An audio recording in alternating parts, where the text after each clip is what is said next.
Всем привет, меня зовут Игорь. Я работаю курьером и живу в Новгороде.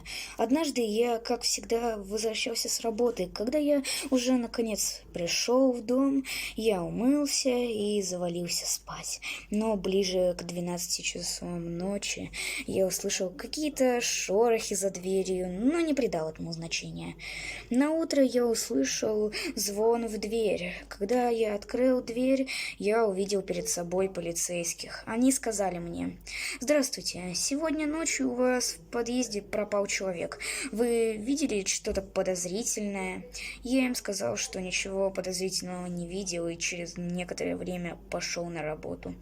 После работы, как всегда, я пришел домой. Я поел и лег спать. Но я проснулся и опять из-за этих шорохов. Я решил пойти разобраться, кто их издает. Но это было моей ошибкой.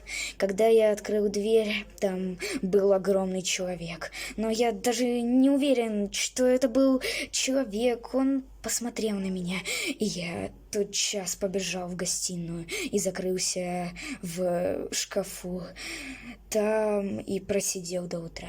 Я не знал, почему он не пошел за мной, но на утро его не было, и я тут же начал собирать вещи. И на время переехал к другу, и потом вовсе съехал в другую квартиру.